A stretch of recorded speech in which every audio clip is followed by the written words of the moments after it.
going on, everybody, and thanks for joining me again. This is a real special episode today. Coming from all the way from Louisville, Kentucky. Got on a plane and brought himself to Podunk, Harrisburg. Chase Guggenheim. Thank you for joining me, brother. No problem, dude. I left the bourbon behind just to come see you. You know, how were you able to do it? The bourbon and baseball bats. I just traded up for an airplane and got on over here. So Flime is here to join us for a real special episode. This is one of my best friends and brothers from back in college, and I think we got a fun one. Chase, so kicking it off, we're going to just go right into articles, because the articles really weren't very good on Yahoo today. However, we have some handpicked news that we're just going to hit. We're going to talk about Jeffrey Epstein. He's back. He's relevant again. That dead guy that just won't go away. And Chase found an article. It's really funny. So let me see where it went. Safari, of course, is just a pain in the butt. So here we go. What a delicious looking ad, photo too. To see right on that page.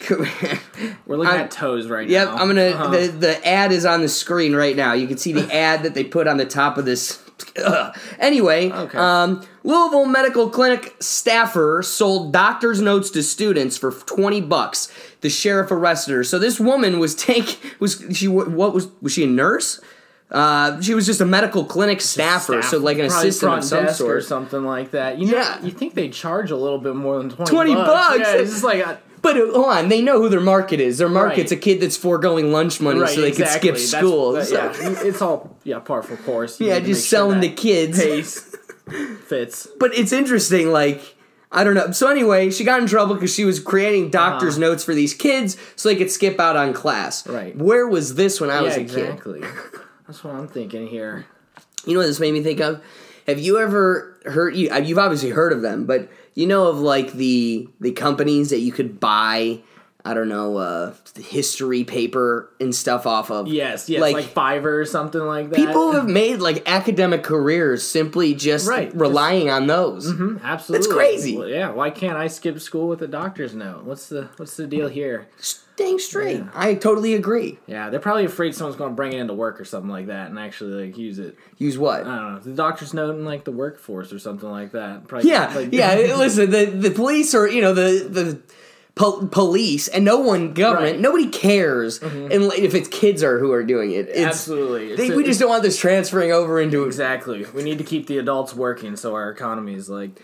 Plus, they don't want some lady profiting off of this. Yeah. Like, that's just false profit. Yeah, like, you know, and that's we not need to tax this. Yeah, exactly. You need to be recording that, filling it out on your W-2. You know, the government needs their slice of your notes. It's $20 they've been missing out on, man. Right, That's easy fish for the IRS. Yeah, exactly. That's what they like. So, that's Louisiana for you. A clinical staffer arrested. So, what's interesting is they really... So, I want to know what the charge is. Not giving the bond was $15,000, so it goes to show they're really not messing with big bucks here. No.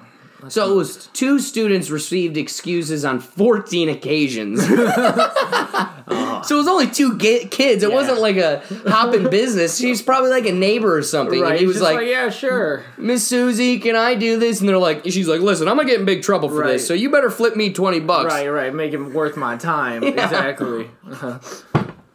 My time. Her 15 grand now and probably her nice hefty sentence coming her way. Yeah, I'm sure she made... way more than 15 grand doing that. I'm kidding. like, $80. Yeah. 14. Yeah. So she made $280. Right. Good for her. Good for her. $280. Now you got a $15,000 bond. Mm-hmm. We're all just trying to make it. Yeah, we're all just trying to make it. But back to those papers things. Like, how are these businesses operating? I have how is that not illegal? Right? What do you mean? Just like with...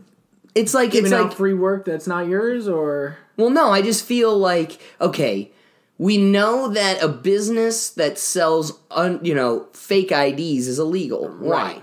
Because you're creating a fraudulent license.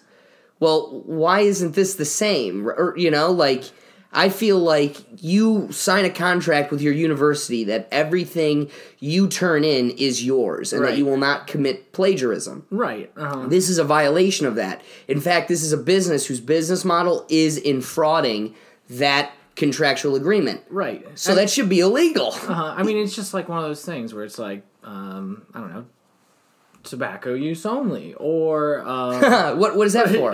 Nothing. Selling papers, and literally selling. That's why papers. Exactly bingo. But also, you're not allowed to call it a bong. It's a glass pipe, right? Exactly. It's the same deal. It's like we're not selling them a fake ID. This is just a novelty. You know, that's how it's. I was in college once. I've seen the sites. I know it's on there. It's a novelty object, and really, and that's how they get away with it. Yeah. But are they legal, or are you going to some dark website or some like back channel? I don't know, because I think it was just something that wasn't policed when I was searching it. You could just find it on the internet, and I haven't caught up with the fake ID. You don't need it anymore. Yeah. Exactly. Yeah. I'm well past the 21 mark, getting too old, well, so now you know. I've grown out of it. Yeah, exactly. It's no longer an interest of mine. Yeah. But hey, at least we know that we can end toenail fungus. Yes. And it's there. And this lady who made $280 was stopped. Now, you know, this is a big deal, right? We stopped the poor old lady, or, meth head lady. We didn't put... Again, here's what she looks like. You want to know what the lady looks like? This is her. She's Edmund Munster, or whatever his name is. Edmund Munster. She's back there, whatever his name is. What's his name? Hey. This guy. I never watched the Addams Mr. Munster. I thought you were talking Herman about cheese, Munster. dude. I thought you were like the cheese empire of Hold on, but didn't she look like Herman Munster? Come on, you're telling me she doesn't look like Herman Munster? Oh, that you... She's got it. Yeah. Boop, yeah. Boop, they got the same nose. Same shape of head is the big one. Her, she is Herman Munster. So this is what I'm saying. While we were able to get Herman Munster off the streets, because gosh darn it, those two kids need to be in health class. What are you doing? You are damning society. But while that was no longer running amok, we have our second article of the day, which is titled favorite. Epstein's body had strangulation marks, and claims by the medical examiner says that it wasn't suicide, that he was strangled. What do you think?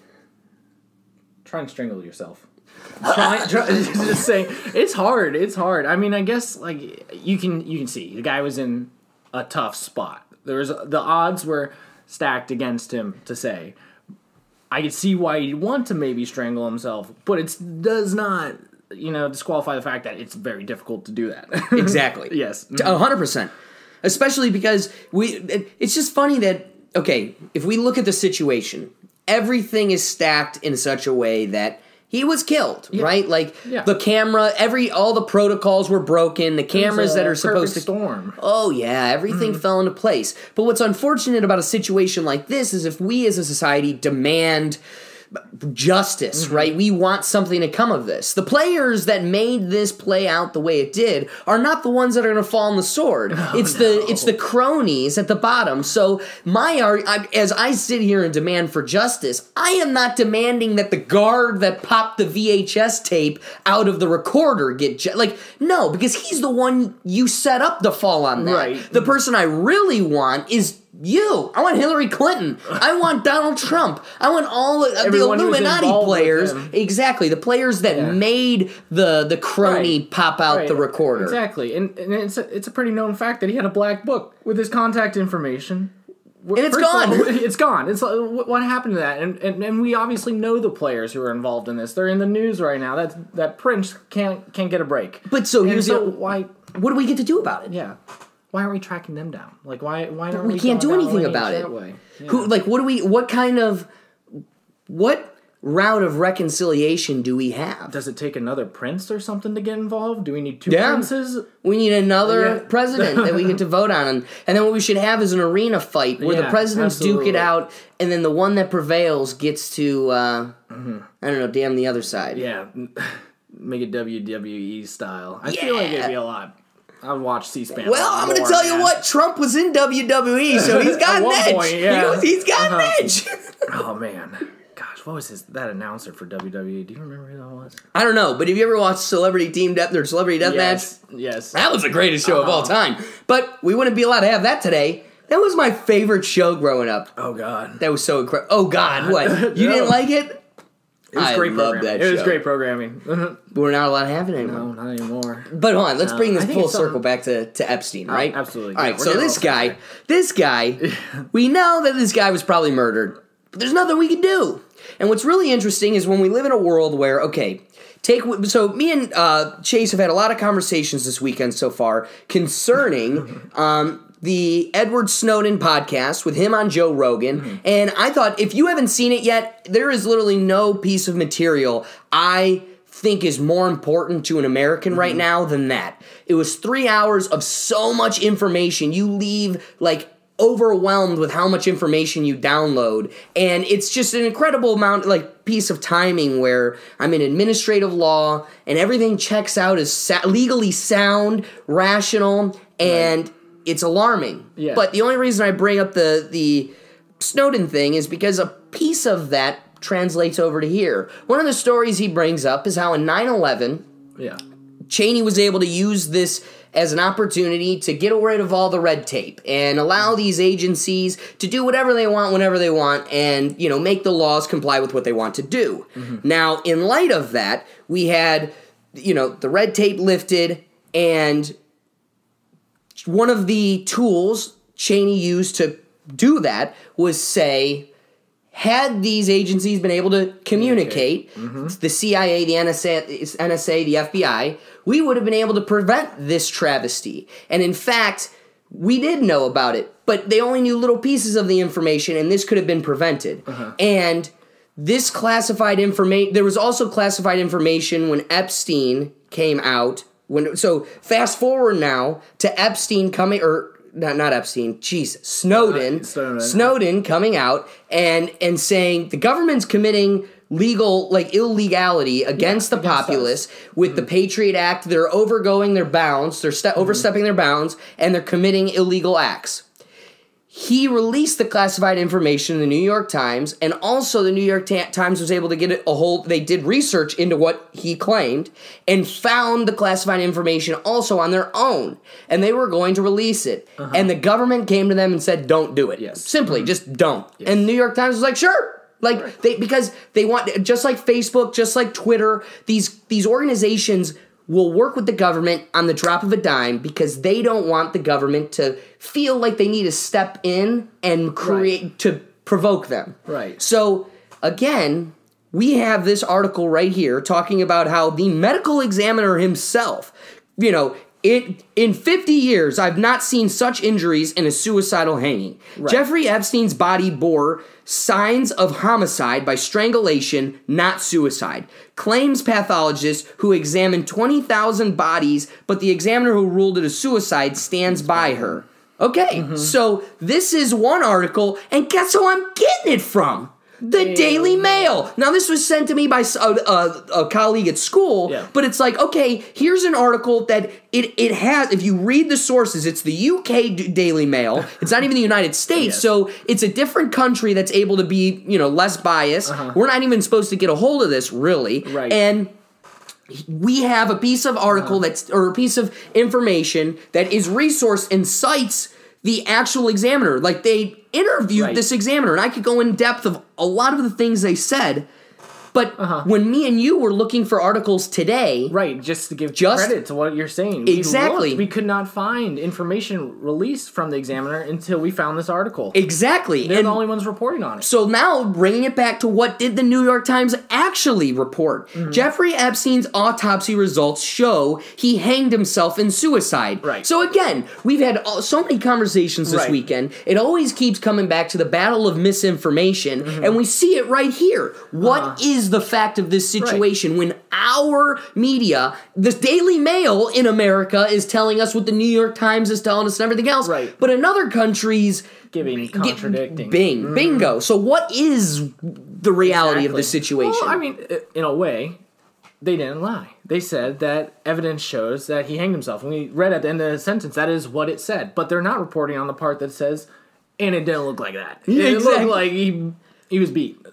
He was beat, bones broken, and he was strangled. Yes. It mirrored strangulation and not strangulation and not hanging. Yeah, but if you just get the last sentence of that statement that the medical examiner given, That's a correct topic. That's a correct headline right And there. so that's how they get to manipulate it, right? Because they never said anything wrong, but they're also saying two different things out of each side of their mouth. Right, exactly. And that's terrible. So again, it comes back to the initial question I posed to you. What are we going to do about this? We are paralyzed. Right. We are stuck in the muck. We don't get to do anything. Right. Because again, we're still stuck. While real things are happening in the background, behind the curtain, we're still trying to figure out what the show is and figure out what the real information is. What did happen while things are... And by the time we do get to the answer, it's too late to do anything. We're already on to the next travesty. Or it's like someone like Snowden who wants to step up and then gets the treatment we gave him. Exactly. He sacrificed his existence, his reputation, and his life is ruined.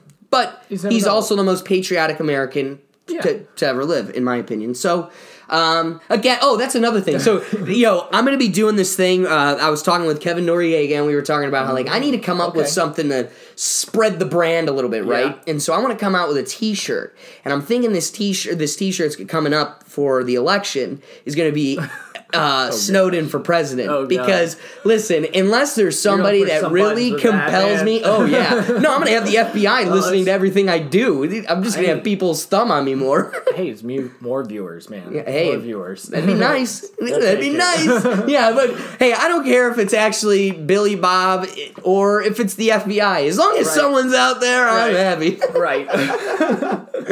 No, that's great. But no, dude, I seriously think just on principle, again, smart people like Joe Rogan, all these people are like, I would never be president, even if you gave it to me, if you handed it to me. It's the egoists, the power-hungry, savage people that actually want to be president. And what sucks, Snowden would never do it. But on theory, on the principle of just for fun. This guy not only shouldn't be being criminalized for espionage, but he should be leading us. He's the best leader out there. It's the message I'm trying to pose. One of the most truest things that someone has ever said to me is, you are never known for your intentions. You're never known for your intentions. You are only known for your actions. And that was Snowden. His actions were treasonous. I mean, he divulged information that they said was top secret. That is the law, though. He did break the law. But he was doing it because of his intentions. And that was that the government was breaking the law beforehand. And led him to breaking the law. And it's just so silly how we honor people for only their actions and never their intentions. Well, exactly. And not to get too far down the Snowden track, but I know we've talked about this. Yeah. But the one thing that really hammered his position further for me was he looked at everybody and was like, listen, guys, I was making Boko bucks hands over fist on a beach in Hawaii. I didn't have a job. My only job was to be an employee of this company so I could get information for the government. And he's like, I could have sat there and done nothing. Had I not been somebody who is an overachiever and wanted to do more, it wasn't until I created this software to see, oh my God, look at behind all the classified information, behind the back doors, the illegality the government's committing. And I'm looking around, looking at people around me going, hey, when is anybody going to step up and do anything? And nobody's doing anything. And so for 2 years, I'm sitting there looking around until finally I realized nothing's going to happen until I do it myself. So he had to save themselves, and we lost one of our great assets of this country to a foreign power now. Oh yeah, exactly. He's not living here. Yeah. And why does Russia love it? They're like, hey, we will protect you because they want to know what he knew. Yeah, exactly. Yeah. Shouldn't be giving those people away. For real. Well, look at, Operation Paperclip. You know what that is, right? I'm unfamiliar, actually. So after the World War II, it's of this concept. Okay. You just didn't know the term, I'm sure. Okay. But after World War II, when we dissolved Germany or the Nazi state, we took me and Russia, or the United States and Russia came together and were like, all right, like a kickball schoolyard, we're going to pick up amongst all the best scientists in Germany, and we're going to split them amongst our NASA program and your program. Okay. And back to the Cold War and everything. But it was like, all right, we're going to neutrally, like a kickball schoolyard, pick their best scientists. And so these are people that were, shoving syringes of salt in children and stuff and, committing some of the most grand human travesties. But if we could have your knowledge. That'd be fantastic. So it's the same thing in a different situation. And information, man. And what did we talk about? I think it's more valuable than money now. Yes, we as capitalists caught in this disillusion and distraction of bipartisanship, are convinced money is the power in a capitalist monopoly. We're all going for the money, and the person with all the money has the power. Yeah, that's not the game. Person with information. Most information. And that's why it's the biggest, most expensive novelty, right? Facebook, Twitter, all these places, they're making boko bucks selling our information. Yep, absolutely. Chase goes to, the UPS store every Wednesday. We're going to throw them UPS ads. Or, we are told it's for advertising purposes, but there's so much more they can use with that information to manipulate you. Like we had a conversation about our elections and everything. Absolutely. They know who to target and how to target them with. Exactly. It's a real shame, man. Yeah, it's sad. But, all high strung on the Snowden thing. But absolutely. When we get to this, when we bring it all back to the root of the conversation that we were having, what do we get to do in these types of situations? Right. What kind of power do we have? Right. We're a tribe of 350 million people that have been assured we can overthrow or push back against the government when they infringe on our rights. It's like, well, in moments where we have clear instances of you infringing on our rights, Snowden, Epstein, like the Epstein murder, you killed a person. This guy didn't have his due process, right? Because you wanted to silence him. Snowden is a guy that, because of the law's strict scrutiny, he's not allowed to say, I committed this treason, espionage, because you guys were breaking the law. The government gets to go, well, the jury's not allowed to know about that, so you're just going to have to get in trouble for breaking espionage. So there's no accountability in these situations. Yes. And that is the information that's worth more than money. Right there. Boom. You nailed it. But again, what do we get to do? Oh. You're asking the wrong guy. You're right. I guess you're right. But, it's just, it sucks. It's a real crying shame that these people are in powers. And just to speak to the fact for, like, how long we had to search just to find medical information regarding his death. Like, why isn't that made publicly available? Like, why can't I download the coronary report right now? Is that private information? Now I just don't know.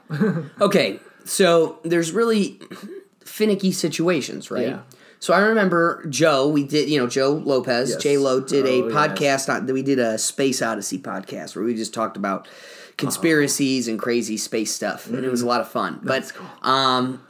One of the things I've always taught, where Joe taught me back in college a while ago, and it's always sat with me, was, there was a place, I can't remember if it was South America or whatever, but there was like a civilization of, like 50,000 people. And they had a landing of aliens of sorts.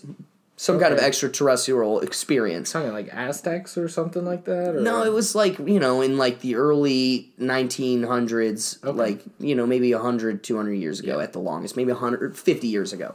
Like, it was like, like 1920s. So, I don't know. Again, a time period.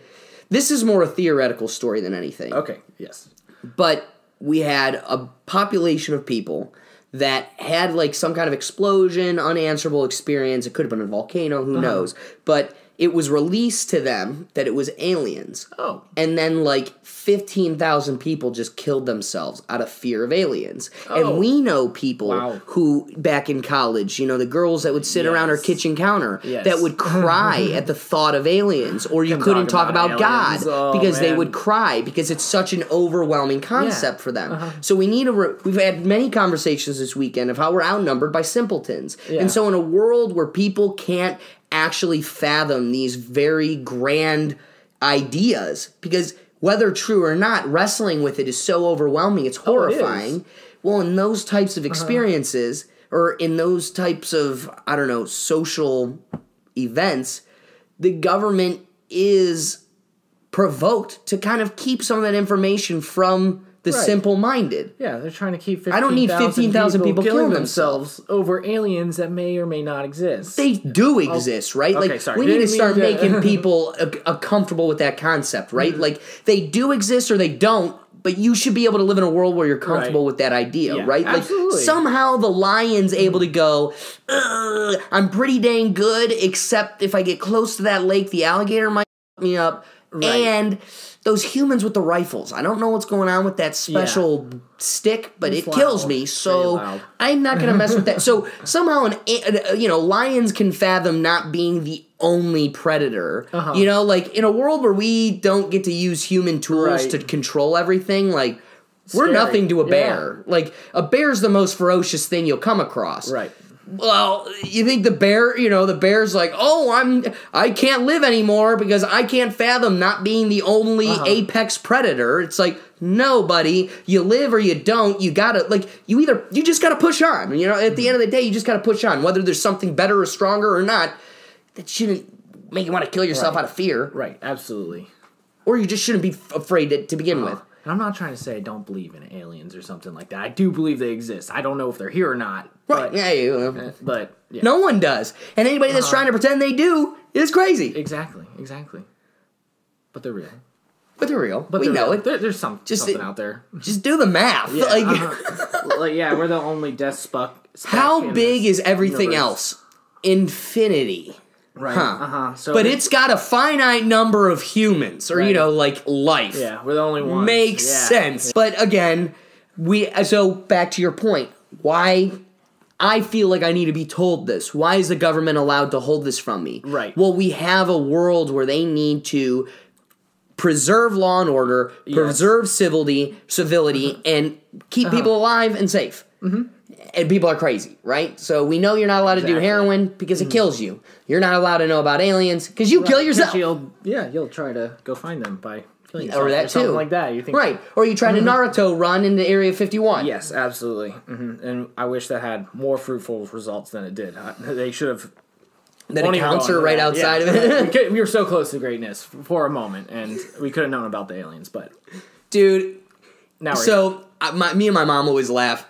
So, Bill Burr, you know who Bill Burr is? I'm going to do the same thing in a second here. But anyway, Bill Burr has this skit on one of his older stand-up specials where he's like, listen, I've always said we're overpopulated. I've always had beef with overpopulation. I've come up with the answer. If I'm ever a president, if I'm ever in charge of the populace, I'm just going to have free cruises, and then I'm going to send them out into the ocean and then sink them. Because think about it. Who are the people going on cruises? Those are the people we could go without. Right. And I've always gotten a kick out of that. Like, it's a really funny... But... there's some reality in that, right? Like, absolutely. There's a little bit of morality that goes to play there. No, I mean, if you want to call the masses, just leave them to their own device. Tell them that the aliens are real. Like, that apparently seems to be the pretty answer. Good Darwinism, right? Like, I guess the only people repopulating are the ones that could go, I can deal with aliens. Right, yeah. Yeah, I'm not trying to kill myself over aliens. I would really like to see them. If they're there, I would like to know them. All right, so here's a question. So, Joe, one night we're in the hot tub, and he tells us a story of the Men in Black, right? And how they're based off like a real concept. You know, if you don't know about this, you could get lost on YouTube for hours on the fun videos of the Men in Black. I've been there. And how there's, 100,000 people on average a year come out and say that they were confronted by the Men in Black. And it's this concept of alien life or maybe future life where they're human-like and they're tall, they're the same height, very white like paper, and they have no facial hair. They wear the classic Men in Black suits, and they don't talk. They talk to you telepathically, and those are like the traits that are attributed to the quote unquote Men in Black. Well, if that's so I've always lived in a world. So Joe tells us this story, and then he looks at us again. It's 12:30 at night. We're in the middle of black dark outside in a hot tub in the woods at my house in Ohio. Yep, been there too. And he goes, so what would you guys do if the Men in Black just walked up right now? So that's a question I have for you. You're sitting here all cocky, I want to see them. I would love to see them. Do you know how quick the brick is shit when that thing walks up to me and is just not saying words, not moving its lip, and is just take me to your or don't tell anyone. Usually they're if you tell anybody we saw you, we're gonna kill your family, and you're Right. I would be so nervous that I could not keep that down. Two, if they could read my thoughts, man, I'd be more concerned with just not thinking about anything because I'm just gonna things are gonna pop into my head. What if they eat me? Maybe I should tell other people because they might, I don't know, come back. Dude, there's some really, again, you could get lost on YouTube for hours because, as I said, there's so many different stories and stuff. And again, I love it. So, yeah, so to your point specifically, I think you've got too many people who can't handle it, which allows the government to be invested in or have an actual they just need to have a reasonable explanation on why they do things. We had a whole conversation about agencies and the administrative law, and it's like what stinks with agencies and the checks and balance that was lost through the creation of agencies is all they need to do is give a reasonable explanation for the law they created. So I could create a law that totally oppresses black people, but if I say it's for the preservation of community or safety or something else because it does this, they get to do it no matter what. No matter what the actual result is, no matter what the underlying policy is. All they need to do is give a reasonable explanation. Is if a court can deem it reasonable, we got to bend over and take it. Right. That's a problem. No, absolutely. They are definitely building laws to fit agencies, not... Right, and that was that was Snowden's big thing in his podcast with Joe Rogan. So what stinks is all they got to do is give that reasonable explanation, but how are you going to get that, right? Yeah, so it's a sticky situation. Unfortunately, I guess I want to keep bringing this back to what are we going to do in situations like Epstein or Snowden, right? These are two highly provocative topics that we get to do nothing about. Absolutely. And all it feels like you can do is like sit here and frown. And it's just like, what am I supposed to how do I get on top of this? How do I get them to give me the information? Like as a... And no, but to 100% to what you say, and not to be James Madison over here, but like at what point do we go, this was the whole thought, like, okay, just take yourself back to 1776. Right. And these guys, old white men, God, that pisses me off. But just a bunch of guys, or just a bunch of humans. Separate yourself from the bipartisanship, lines that these people put in your head. Humans sat in a room and said, what is the best way to police and, communize people? Yes. Okay, that was the wrong word, because I don't want to make communism, but like to make people a community, to build a community again with people and build a strong, safe society. And the whole concept they wanted to carry, there was a whole lot of discussion, right? They talked about every corner of civility. And that, just the fact that they were able to create this is dumbfounding. But what was the one thing they harped on? We need the power to be with the people. The second shit gets out of line, the people need to be able to keep it in check. And be able to police the government in such Bingo. a way. And that has been completely dissolved of. That no longer exists. We couldn't be more powerless. And it was amazing when we were in college, we were officially deemed by, the actual scholars, we're no longer a democracy. And we keep harping that term, we're a democracy. But we're not. We're a representative republic. Because that's how we become that far distance from our ability to keep them in check. The government over time vetted itself out. It vetted you out of the process. No, 100%. And now how'd they vet us out of the process even more? By keeping us distracted by symbolic two parties. Yes, two parties. Can't have a third option, damn it. 350 million people, but somehow we all can fit into two boxes. We can't even fit in 50 boxes. And at the same time, at the same token, somebody can make an argument that we should be 100 states. You could split all of those states in half, and you still wouldn't be localized enough. And then we go, but you only... All 50 of you only get two options. What? Yeah, exactly. And then you only got to... At that point, you got to prioritize what matters to you. You know what matters to me more? Climate change matters to me more than my gun rights, or matters to me more than abortion. And now we're prioritizing things because your whole ideology can't fit into two boxes. How does your climate change dictate your opinion on gun rights? I mean... How are those tethered at all? Fire, so it's kind of warm. If I put all my guns in a pile. No, you're absolutely right, and it's not. And it feels real bad because I'm a supporter of gun rights, but I don't want this planet to be too hot to live in. I just think it's such a shame that these two exclusive ideas are now lumped together in either column A or column B. And you got to choose one. Especially on that piece of paper come November. And it's time to vote. Exactly. Yes. And if you don't pick one, you are the reason you didn't get what you want. Like, you're the reason we got Trump. Right? Like, exactly. You didn't play our game that we forced you to play, and as a result, you're stuck with Trump. And let's be honest, if the media didn't make this 3 years as hellish as they did, Trump could have been a bit more tolerable, I'd imagine, right? Yeah, like, probably. I don't want to vote that guy back in because of what has happened to our country. It's gross. It's sick. This is the most uncomfortable we've all been. Yes. But who's made it uncomfortable? Surely not that guy. No. He's not made it better. He's a freaking idiot. But at the same time, he's not the one making it miserable. No, it's how the news is So they're reported. It's how punishing you us. see it. They're punishing us for not playing their game. Right. You won't fit into our 2 boxes. You won't play our game where we pick who you pick. Well, then we're going to make your life hell.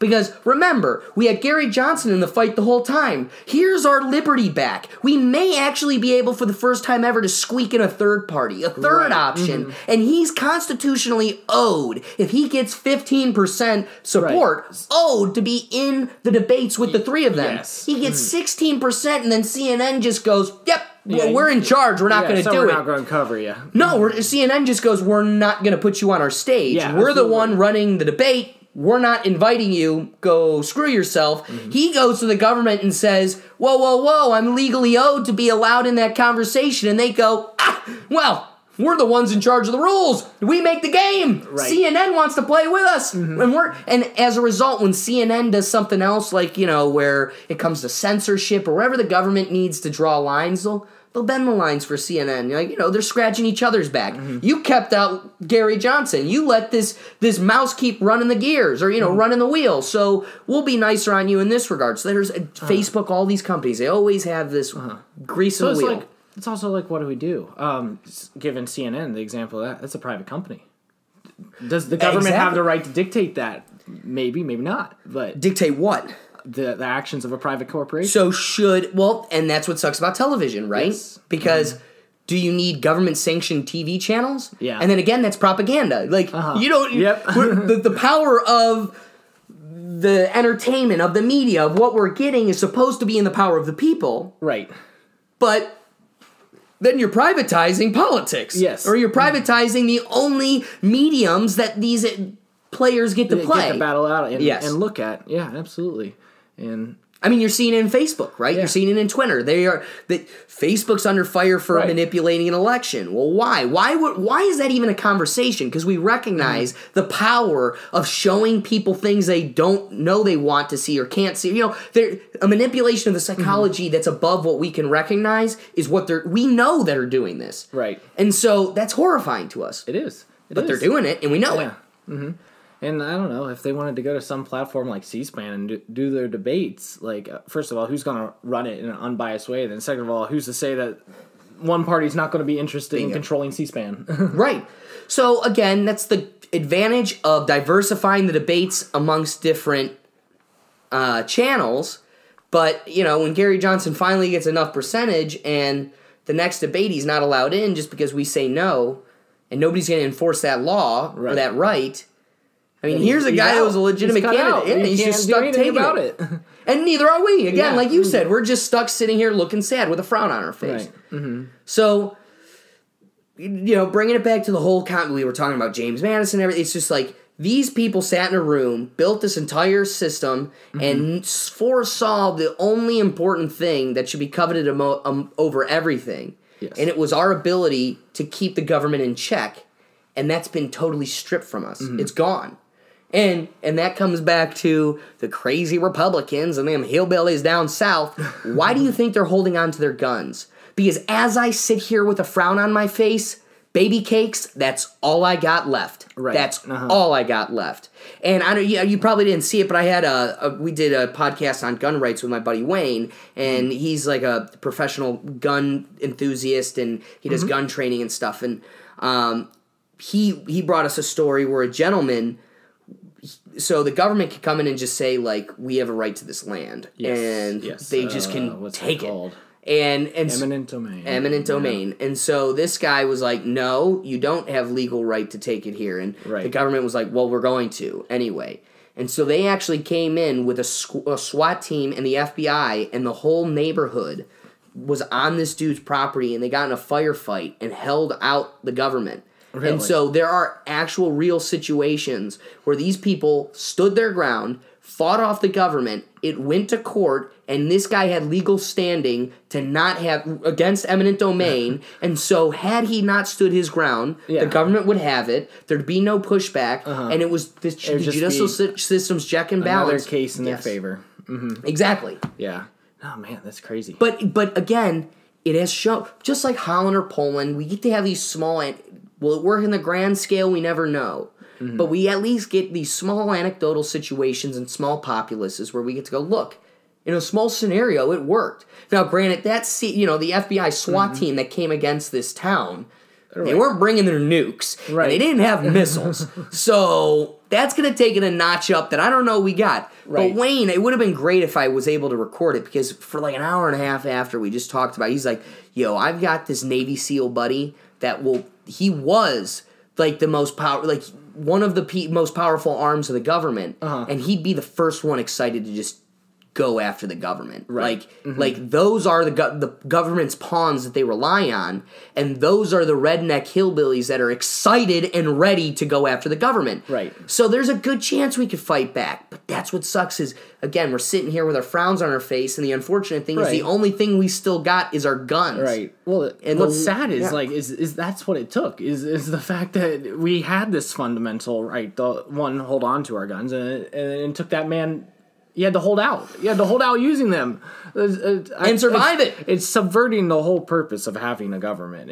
The reason we have it is to negotiate and to enter into talks in a situation like that. Not shoot at each other. Not tell like one side being like, I'm coming with our guns. Because the other side's just going to be, I'm going to stay here with my guns. And exactly. It's the point of government, man. It should have been talked out. It should have never escalated to a point where...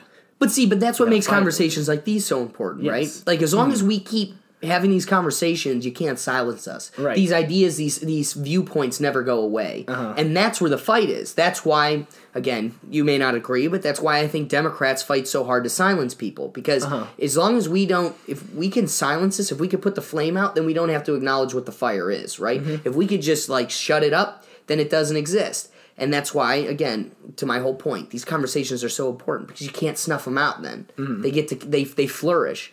And you could be, if they're the wrong ideas, again, you could be like, well, what about racism? What if what's being perpetuated is wrong ideas?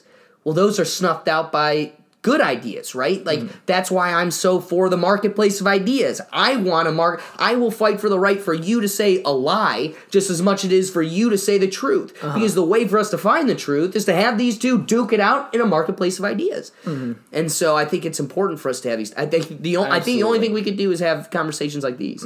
Yeah. That's the real information. It's the real information. That's the real information. That's the real news. I totally agree, man. It's a great conversation, man. A little while on some fun stuff. Yeah. Jeffrey Epstein was murdered. We want to talk about the memes? Oh, we got all out of whack. Dude, man, some of my favorite memes recently have just been like, oh, here's a, I don't know, give an animal, just like, here's its traits, it lives 79 years on average, and then at the end it says just like, oh yeah, and Epstein was murdered.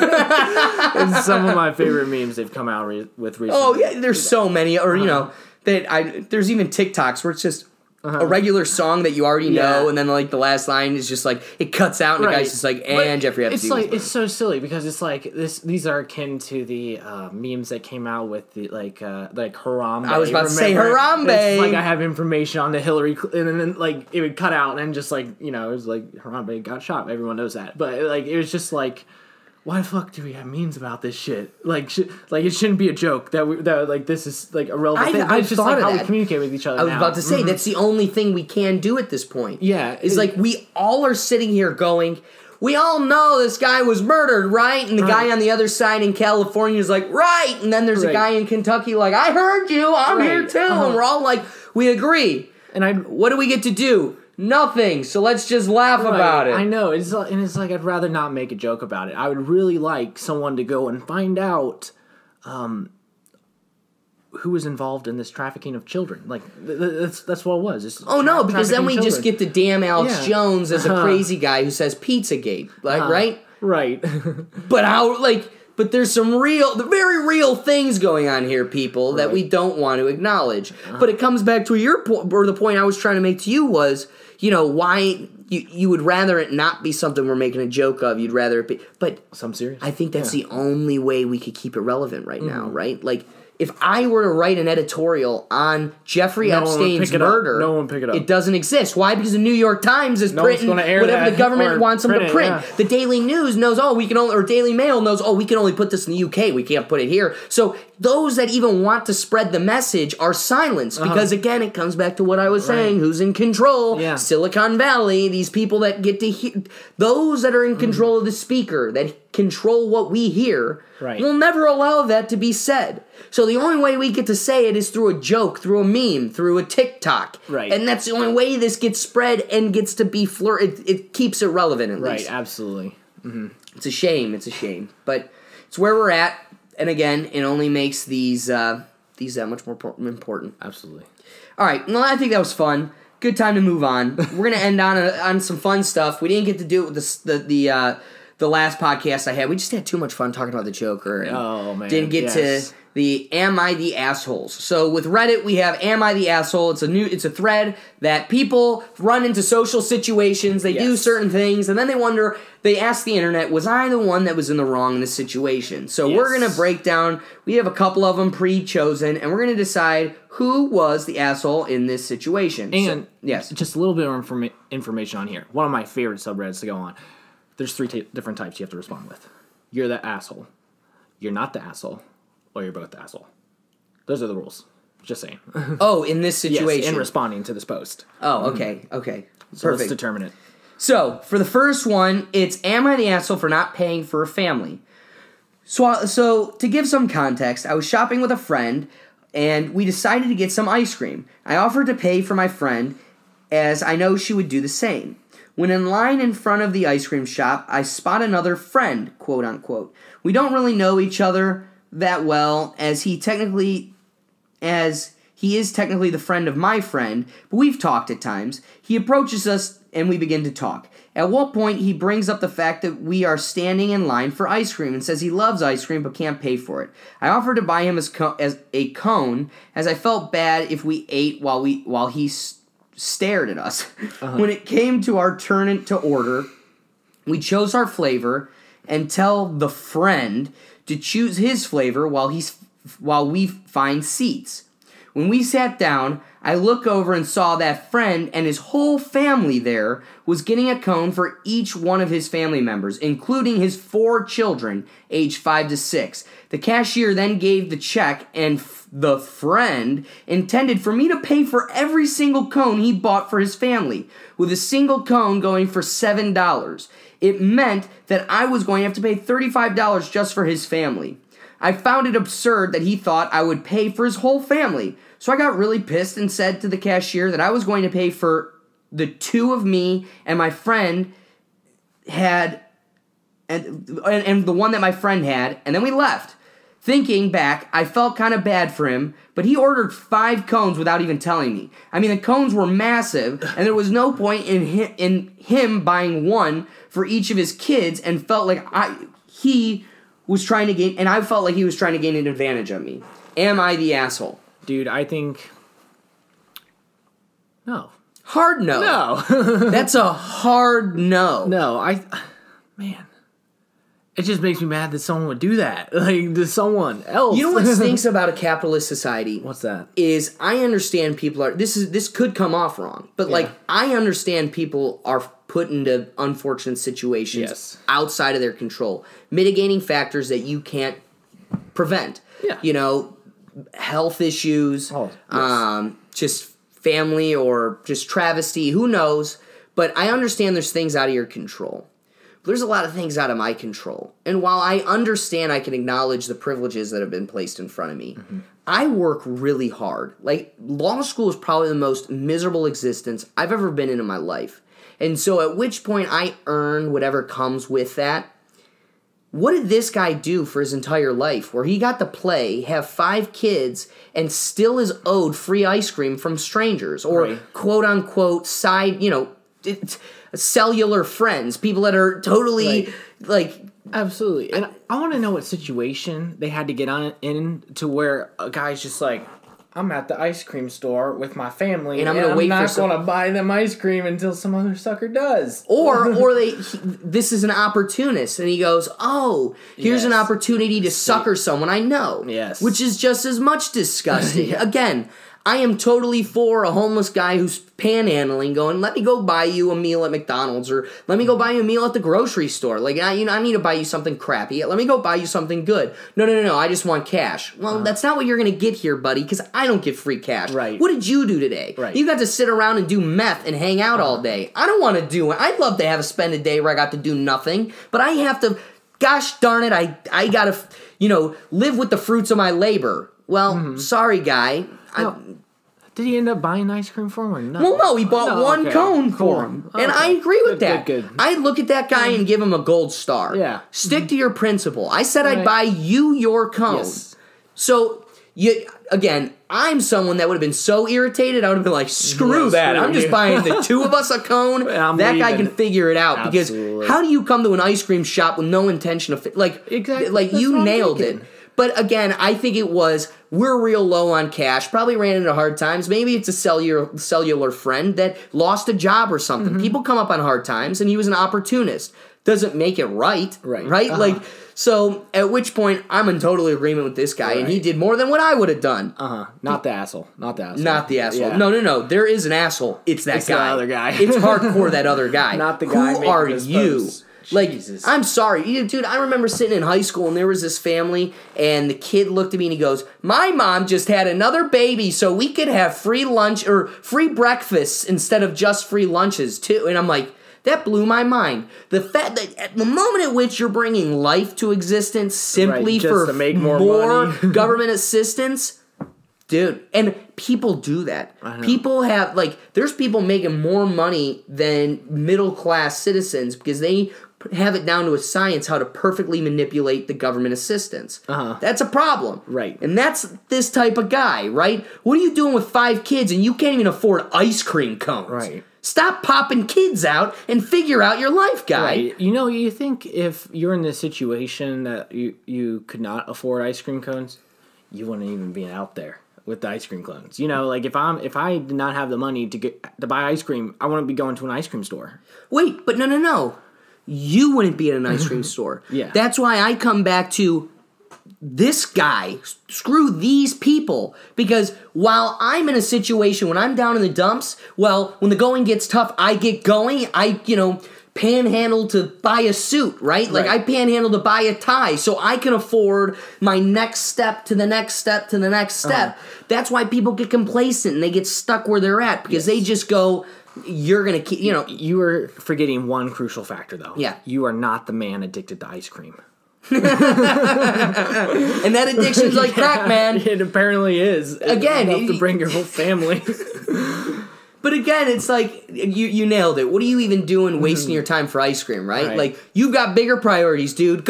You always got to love those dads that are in a suit and instead of panhandling, they're on the street, take my resume. Right, yes. Right? Yes. That's what this guy could be doing. Yes. Instead of panhandling strangers or acquaintances for free ice cream, because, dude, you got bigger priorities right now. You don't get the luxury of ice cream because... Sick capitalist here, but you haven't earned it, right? Right. Like, go get, again, it's easier said than done, and I understand that there are people in situations that they couldn't have prevented. And if ice cream is your big priority, get a job making ice cream. Yeah. You get a lot of free ice cream. And you get a lot of free ice cream. And then your kids do, too. And in fact, you could give this guy free ice cream for hooking you up in the past. Exactly. So it's a shame. He owes it to him now, I'd say. Dude, and what's funny is that guy was salty. He only got one ice cream cone paid for, and it's like, you sick bugger. You should be kissing his toes just for one free cone. Right? Like, he was ungrateful. He was ungrateful for the one cone. Right. I would just be glad. I'd tell that guy, I would say, I'm glad that it only cost me one ice cream cone to never see you again. Like, that's all it costs. Dude, me and you would have that conversation in college. Yes. Well, in a place where I lost money with a friend. Yes. Or, they owe me money, I don't get it back, or whatever it is. It always boils down to whatever that cost was. It was worth paying that $16, whatever the price was, to find out you're not my friend. You're not a friend. Exactly. That is one of the. They don't give out those transactions. You can't just go buy you find out someone's a friend by paying. That's the situation you have to unfortunately be put in. It's unfortunate, but hey, it worked out. We know this guy at the ice cream store. I'm already reading the headline of this one. All right, yeah. So the next one's great. Am I the asshole?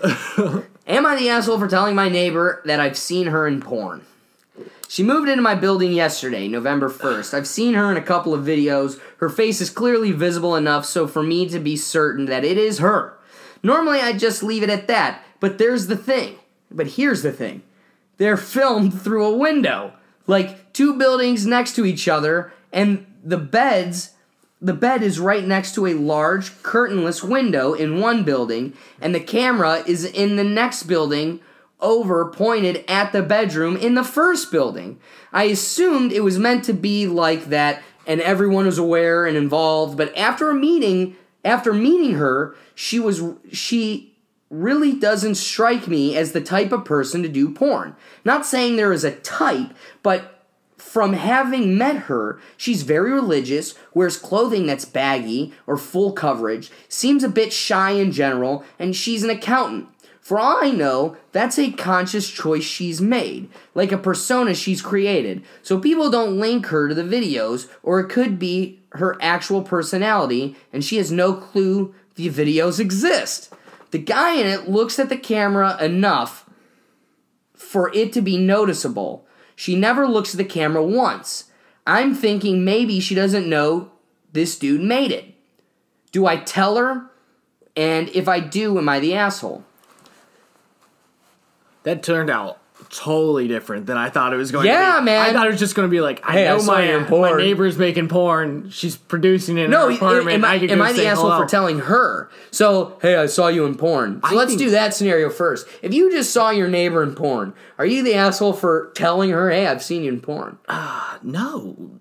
Why not? Hey, shoot your shot. Be like, hey, maybe if you need any help. Right. That'd be like someone seeing me working my job and being like, hey, do you have a job? Yeah, of course I do. I do it. I do it. I go to my job. I don't beg for people for ice cream. People doing porn are really that shy about doing porn. I don't know if they want to do it. But unless they change their name, to Sweet Baby Cakes. What made me concerned in this text is who's this guy videotaping her? It might be real porn. They could be filming it from across the street. The big one in this fact pattern is you've got a guy who knows the camera exists. So he probably is the one living in the place where the camera's viewing her. Yes. So he's probably... It sounds like he's setting it up and adjusting it. Yes. And such. Well, no. He's saying... Not that, he's looking at the camera when he sets it up. It's the guy's having sex and looking at the camera. And she has no idea that... By her body language, she's never looked... She has no knowledge that the camera's there. But again, there's a lot of those porns where it's sleeping with your stepsister. Okay. So it could be one of those kinky types where it's people are into creepy... That clears up a lot about that. Right. I would say something. I would definitely say something. But here's the only place I come out before I make my decision is, where are you finding this, right? If you're just finding it on YouPorn, one of the free porn sites that's just a collection of random stuff. I need to comment on this. Then you might... I'd be more apt to say something than if it's a website that's dedicated to this. Right. If the guy's got a Pornhub poster in the bedroom, then maybe I wouldn't say anything. But if you go and ask that person, hey, do you know that's going on? And if they are into porn and they're into the industry and they're a part of it, they'll probably just tell you, yeah. Exactly, because that's a part of the industry. But if you don't say anything, that's a person who being violated. Their privacy. Can we also just acknowledge, what if this is okay? Let's say we lived in a world where this girl had a snake tattoo on her wrist. Okay. And you just go, snake tattoo, it all checks out. This is her. Right. But based on what I'm seeing, this is a religious girl that covers herself up.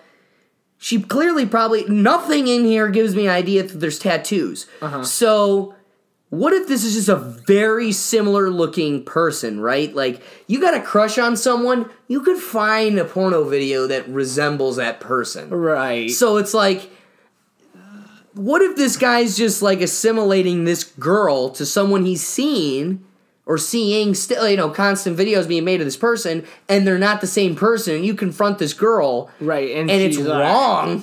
Hey, you're just in an awkward I just situation. want you to know, hey, you're being filmed from outside. Yes. You're in porn. And she loses her mind. And you bring it to her, and she's like, what? But at the same time, this apartment we're in right now, I know, looks like the apartment next door, looks like the apartment below me, looks like apartment across the hall. Right. So you, being someone that lives in the same apartment building, should be able to go, that looks like it should be our building. Right. Or it doesn't, bro. Right, and that should be a big factor you're taking into account, too. So I don't think you're the asshole if you take into enough account the other things to consider before bringing it to her attention. Not at all. Not at all. And if they all check out, then yeah, there's probably an important thing that needs to be said. I mean, I can't really think of a situation where if I saw someone doing something strange through a window, I would not be like, I don't know, not alarmed enough to not say anything. Like, but if they were willing to have their window open and such like that, I'd be like, if my neighbor was doing some weird stuff in there, but it was legal, I'd be like, can you close it? Like, but no. Think about what he's saying. The guy knows the camera's there. So this is a guy that could be going, no. Let's just do it with the windows open. You know, like. And that's why I'd be worried for this woman. Yes, exactly. Because it sounds like she wouldn't know. Maybe. Exactly. So, to your point of saying, like, you know, well, what are you doing with the windows open? It's probably the guy who knows to keep the window open is the one being like, no one's going to know. What it sounds like to me is this guy needs advice on how to approach the situation. Right. Right. And it's not about being an asshole or not. I think he should be the asshole, I guess, is what he's I guess at the end towards. Of the day, you never come out wrong. You just might come out creepy, right? Like, you might come out creepy if it's not her and you're admitting to everybody, I watched this. Through my window. Like it. I watched it enough to think you're it. Yeah. I got a crush on you because I really like this. Like, there's just a whole layer of things that if you're willing to fall on that sword. You ever seen Alfred Hitchcock's Through the Rear Window? No. Oh man, it's like a movie from the 50s, black and white, and it's like just like this guy like watching a woman not do something similar, but they have a relationship with a man, and then one time the man comes and like she like disappears. So it's like this whole murder like conspiracy thing like that. But it reminds me of one of those situations where I don't know, you're watching something take place and you might become folly of something you don't say something about. Right. That's true too. At the end of the day, in a world where it is porn on purpose, no harm, no foul. Right. But in a world where it's not on purpose, there's a real social like you owe this person. Worst case scenario, they ask you to buy a subscription, please, and pay for it. Yeah, exactly. She'd be like, please stop. Right. Subscribing to, or viewing it illegally. Feel free to hit the subscription button. Yeah, put with a DCMA like order like you're illegally pirating our. I don't know. All right. So this one is a little bit longer, so I'll try to get through it quicker. There's a lot to this. I mean, we'll give it a try. Sorry, gang, there's a lot to say here, but we got it. Anyway, am I the asshole for going through my nephew's belongings and kicking him and my sister out of my house when they have nowhere else to go? This is basically a part 2 to yesterday's post. Background. Sister and teenage nephew needed a place to stay last minute. She had a big fight with her boyfriend, so I took them in. My sister is very anti-marijuana, so I had my medical marijuana in the closet in my room. My nephew went in without permission, stole edibles, got too high, and had to miss school the next day. This caused a massive fight between my sister and I, basically her blaming me. Anyways, I waited up until 3 a.m. for him to come home so we could talk about what happened, but they never came home. I went through my stuff and realized I was missing more than what my nephew claimed to have taken. So I went through his belongings and found the containers for the missing edibles and an empty container of an 1/8 ounce of weed, along with a vape pen that isn't mine. I called/texted both of them to call me ASAP, and they didn't respond. This morning I received a text from my sister informing me that she told my nephew not to respond and that she would handle it. She didn't even really know what she was handling. She thought it was just a couple of edibles and not about $150 of weed. I told her what I found hidden in my nephew's socks, and while she was definitely more pissed than I thought she'd be about her son stealing so much, yesterday she deflected it all on me and tried to defend her son stealing. She was also pissed that I went through his belongings. And don't get me wrong, I do feel shitty for going through his stuff because two wrongs don't make a right, but I did it from the perspective of me wanting to see what he took rather than being vindictive. My sister, however, sees what I did as childish revenge. Keep in mind, I wouldn't have done this if they didn't avoid me all of yesterday and we were able to talk about these types of things. After getting off the phone, I took all of their belongings and put them in my garage. I changed the passcode to my front door, locked my garage door from the inside of the house, and text my sister the code to my garage. I told her if her and her son can't even face me to talk about what my nephew did and how she's been acting in my house, then she can take her stuff and leave. I received a call a little while ago from multiple family members, basically bitching at me for being a bad sister. Trying to guilt... Oh, so this is a female. Oh, yeah. Trying to guilt... when we're talking about sisters, I put myself in... I thought it was a brother. Yeah, brother. Trying to guilt me into letting them stay there. I do feel bad about leaving them without a place to stay, but I'm over my sister's bull crap, and I don't want to keep feeling like a guest in my own home. I don't know what TLDR stands for. Too long didn't read. Too long didn't read. Oh, so what is this? So it's like a summary. Oh, that would have been nice. That would have been real nice. Too long to read. Don't frequent I went through Reddit. my nephew's personal belongings to find stuff he stole from me. Him and my sister have avoided me since yesterday morning. I kicked them out of my house. I feel like... Yes. Yeah, okay. Okay. Where do you come out? You're not an asshole. No. Yeah, you're doing what you should. I'm sorry, your kid broke the law, and how dare you're allowed to have this in your own home. One, it's your home. Two, Right. you have a medical license. The Right. state allows you to have this. They're in your home, and your sister's upset for your high school kid. Okay. I've always been of the camp where, I'm not going to go where I come out on this topic for adults. But what I will say is, I've always been of the camp where it's not okay for children to smoke pot or be involved with pot. Absolutely. Like, that's always been... High school, not the time to do it. Your brain is way too vulnerable. You've got developing. Bingo. Yes. So, I'm in no world ever going to defend a kid doing it to begin with. Yes. And then to be on top of it, to be a thief... And just, do you know how sick... Okay, Danny, you've met Danny, my friend, and she always says the biggest problem with what's going on in our country right now is accountability. Yes. Our younger generation and what we're flourishing in society is a lack of accountability. We're eliminating accountability. You were a bad kid in school, your teacher punished you, but students have more power over the teacher because the parents come and go to the school board, and now teachers don't do anything. Accountability's out the door. Even though this kid was bad, the teacher's the one that gets in trouble. So teachers don't do the parenting and policing they used to. So back to this situation. You're the parent. You're supposed to be setting an example. And where the kid broke the law by doing an illegal drug that he should be in trouble for to begin with. You're missing school. Like, my dad would lose his mind just on missing school, let alone doing pot, and then to be on top of it, like, not only was that okay, but it's your uncle's fault you stole it. Right. Or your sister, your aunt's fault you stole it. In this case. What? Right, this, a few things. First of all, going through the kid's stuff after they in your own home? Yeah, in your own home, absolutely. You have the right to do that. If your stuff is missing, you should go and find it.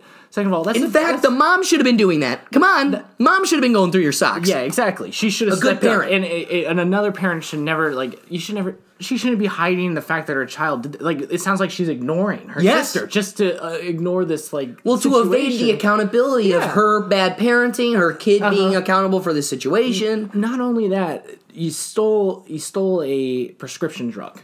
Yes. And it's one thing to accidentally take someone's drug because they took it out of the prescription bottle or something like that. But if you steal someone's prescription, like that's federal jail time. That's not a light charge right there.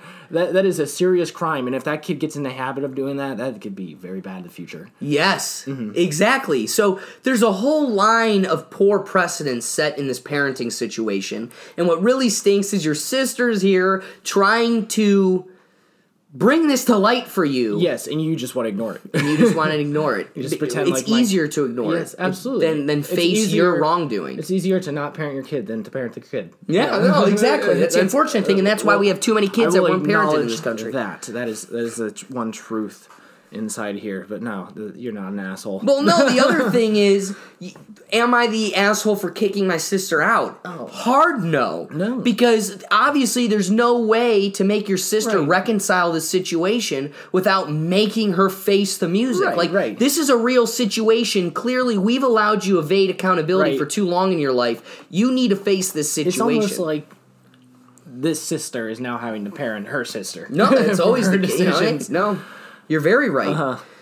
Yeah, at the end of the day, there's way too much wrong with this situation, and the fact that all of it needs to fall down on the kid, and it isn't, and for what doesn't fall on the kid needs to fall on the parent, and it isn't, and for all of it to be deflected onto an aunt that's just simply charitably opening her home to her sister who needs it. Like, you're taking advantage of it. Yeah, that's how topsy-turvy, ass-side backwards this country has become, though. It's sad. I don't know. Lack of accountability. You did the right thing. Not only are you not the asshole, but your nephew and your sister are. Absolutely. All right, last and final one. This'll wrap it up for us and keep it fun. And all right, am I the asshole for emailing my whole fraternity about my girlfriend's infidelity? I'll try to keep this as short as possible. My girlfriend, 22, and I, 23, had been together since second semester of our freshman year in college, and they're now seniors. Everything had been amazing for us, and I planned on proposing this semester. I had an internship out of state this past semester, but flew back every other weekend to see her. Earlier this semester, I had already bought a ring and was ready to propose. Several of my fraternity brothers knew about it, and some even helped me plan it out. We ended up going to dinner on Friday at a very nice restaurant, and I began telling her about how much she meant to me, how much I loved her, and all that jazz. She broke down sobbing, huge ugly tears, and everything. It was here that she confessed to having cheated on me while I was gone, and it was tearing her up inside. Stunned, I broke up with her on the spot, paid for dinner, and walked out on her. Over the next day, over a dozen of my fraternity brothers and other friends asked how the proposal went. Then word got out what happened. 20 more people were asking about what happened before Sunday ended. I have chapter on Mondays and didn't want to have to explain what happened anymore. I just couldn't handle that emotional strain. So I wrote up an email explaining why I broke things up. That's weird. Okay. I sent this to all 90 of my fraternity brothers. A little egotistical, as if 90 fraternity brothers give a... I received major flack from some of my ex's friends about airing out our dirty laundry for the world. She has been ostracized by my brothers, and a parent, which is natural, and has been on the receiving end of hateful words. People are muttering whore and cheater as they walk by her. Also, welcome to a fraternity. Right. Among my close friends, there was a clear gender divide. The guys said I was justified, but the girls were sympathetic. Gross. Saying this was a private matter that I invited the rest of the campus to weigh in on. That's a fair point. Yes. So am I the asshole for airing out our dirty laundry, quote unquote? It's into that. What? Yeah, I don't know. I don't think that's the move. I don't know if that deems you an asshole, like a bad person. I just don't think that was the right way to go about it. Yes. You weren't the one wrong in this situation, so whatever you cope with, your coping mechanism's your way, man. Like, it's only natural. Right. I just don't think it was the right way to cope. Right, absolutely. And that is private information. I mean, we were a part of a fraternity at one point, and I think if anyone did this... I'd make fun of him. I'd make fun of him to your face. I'd go right to you and go, how much of an egoist do you have to be to think I care about your fiance? Right. In fact, I'm glad you broke up. Yeah, like, you guys were grossing me out. It's also a private matter. I mean, all those her fault for probably being it is, but it isn't. But because it became no longer a private matter, right? Like, I'm thinking of people who, okay, bad example for the public, good example for us. Someone like Chris Fox, right? So here's a kid who's in our fraternity that's girlfriend was a part of his life his entire college existence. To such a degree, she became a part of us. Right. So that's this. They met freshman year. It's their senior year. He's going to propose. And so as a fraternity brother, you become invested in their relationship in some degree. You've always been there supporting them for years and years. And so for you to be a piece of their support when it comes to celebrating their proposal, like, hey, I'm going to bring you in on this. I'm going to tell you, hey, I'm doing this proposal. Hey, you want to help me with this glorious night? Well, of course all these people are going to come to you. Hey, how'd it go? Hey, what happened? And what this comes down to is you're just a weakling. Like, to me, you're an ussy. Like, I look at you and I go, you need to be mentally strong enough to either look at your friends and go, yeah, man, she cheated. Like, if you're so comfortable to go to 50 people and tell I'm going to propose, you egoist, you better be comfortable enough to tell all 50 of those people that it didn't go the way you planned. Because you were the one flapping your jab. That also doesn't mean you need to tell the other 40 people, the 90 that don't even give a crap about you. Hey, man, just so you know, I had a proposal plan and she cheated on me. I'd be like, why do you think I care about your proposal, let alone her cheating on you? And it's all over, so I don't care. I would have never made this relationship a part of it. Like, it's never had to do with the entire fraternity. Well, no, what I think it was, think about it. When your heart's broken, it really is hard facing that what do you do? Like, it's sad the way our generation copes, but we go and delete them off of everything, right? Because at the end of the day, having consistent, pictures and posts and stuff in your face breaks your heart more. So you cut them off by deleting them and stuff. Well, I can relate to, I need to just end this. I'm tired of living like this being perpetuated by every person I see asking me the questions. And the best way to seal it up and end it is by just telling everyone. Right. Again, I didn't cheat. So I don't have a secret here. You come out the cheater or quote unquote the whore because that's what you are, baby cakes. Let's stop pretending you're a cheater and you're a whore. You are. Right. So you were the one that did wrong. I owe you nothing, but I want to be able to concede, though, I don't think this kid coped with it wrong. Right. But who are we to say somebody coping with pain is doing it the wrong way? Right. We're not feeling his pain. I wouldn't call you an asshole for sharing it with your entire fraternity. I just don't think you did a weirdo. Just a weirdo. You nailed it. Not my business. You know what? Answering this question dead on, Chase nailed it. Right. I'm not going to call you a bad person, but I'm definitely going to call you a weirdo. Nailed it. And can we acknowledge, so what were the three things you asked me? Is he the asshole, is she the asshole, or are they both the asshole? Yeah. She is! Right. She is for allowing her and her friends to make you out to be the bad guy.